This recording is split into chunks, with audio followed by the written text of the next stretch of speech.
தமிழக வெற்றிக் கழக தலைவர் விஜய் அவர்கள் கரூர் சம்பவத்துக்கு அப்புறமா கிட்டத்தட்ட 50 நாட்களுக்கு அப்புறமா இன்னைக்கு காஞ்சிபுரத்துல இருக்கக்கூடிய சுங்குவா சத்திரத்துல உள்ளரங்கம் மூலமா மக்கள சந்திச்சு பேசியிருக்காரு. இதுல நெறைய விஷயங்கள் எதிர்பார்த்திருந்தாங்க மக்கள் யார யார பத்தி பேசுவாங்க அப்படின்னு சொல்லிட்டு. கரூர் பிரச்சனைக்கு அப்புறமா இவர் ஏற்கனவே நடந்த பிரச்சார கூட்டங்கள்ல திமுகவ ரொம்ப தாக்கி பேசியிருக்காரு. இனி வரக்கூடிய கூட்டங்கள்ல ஒருவேள அந்த விமர்சனங்கள குறைப்பாரா? இல்ல இன்னும் அதிகமா பேசுவாரான்னு சொல்லி மக்களிடையே ஒரு பெரிய பேச்சு இருந்துச்சு.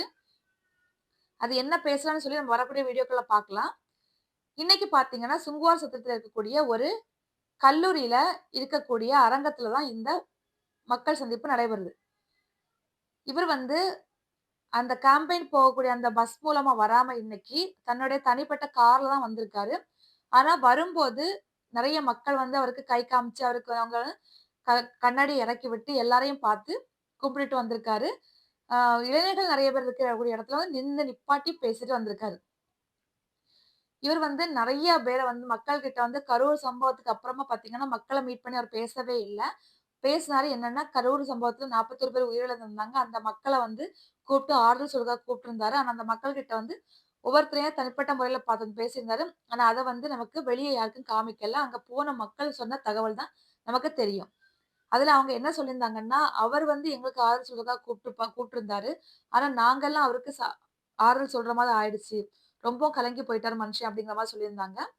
இப்ப பார்த்தீங்கன்னா, சுங்குவார் சத்திரத்துல ஒரு காலேஜ்ல இவருக்கு வெளிய போய் அந்த பரப்புரை நடத்துறதுக்கு பெர்மிஷன் இன்னும் கிடைக்காத காரணத்தினால, இந்த மாதிரி காஞ்சிபுரத்துல இருக்கிறத டைம பயன்படுத்திக்கணும் அப்படிங்கிறதுக்காக உள்ளரங்கம் மாரி வச்சு 2000 மக்களுக்கு மட்டும் பெர்மிஷன் குடுத்து, அவங்க கியூஆர் கோட் மூலமா ஸ்கேன் பண்ணி யார் யாருக்கு அந்த பெர்மிஷன் வாங்கியிருக்காங்க அப்படின்ட்டு, அந்த 2000 மக்கள மட்டும் தான் உள்ள அனுமதிச்சிருக்காங்க. வேற யாரும் பெரிய அளவு கூட்டம் எதுவுமே இல்லாம, அவங்களுக்கு நல்லபடியா எல்லா விதமும் பண்ணி குடுத்துருக்காங்க. யார் யார் வந்திருக்காங்களோ அவங்களோட கியூஆர் கோட ஸ்கேன் பண்ணி தான் அமைச்சிருக்காங்க. இவங்க கரெக்ட்டா நெறைய பெண் தொடர்கள அவரு சம்பாதிச்சு வச்சிருக்காருன்னு கூட சொல்லலாம் இந்த வாட்டி. நெறைய பேர் போயிருக்காங்க. விஜய் கண்டிப்பா ஜெயிக்க வைப்போம் அப்படின்னு சொல்லிட்டு போயிருக்காங்க. இந்த மீட்டிங் முடியும்போது தான் தெரியும். அவர் திமுக அரசியல் எதிரின்னு சொல்லியும், பாஜகவ கொள்கை எதிரின்னு சொல்லியிருந்தாரு. இன்னைக்கு அவரு எத பத்தி பேசுவார் அப்படின்னு கண்டிப்பா தெரியாது. நெறைய பேர் கரூர் சம்பவத்த பத்தி பேசுவார் அப்படின்னு சொல்லியிருக்காங்க. பார்க்கலாம் என்ன பேசுறான்னு சொல்லி வரக்கூடிய வீடியோக்கள் நம்ம பார்க்கலாம்.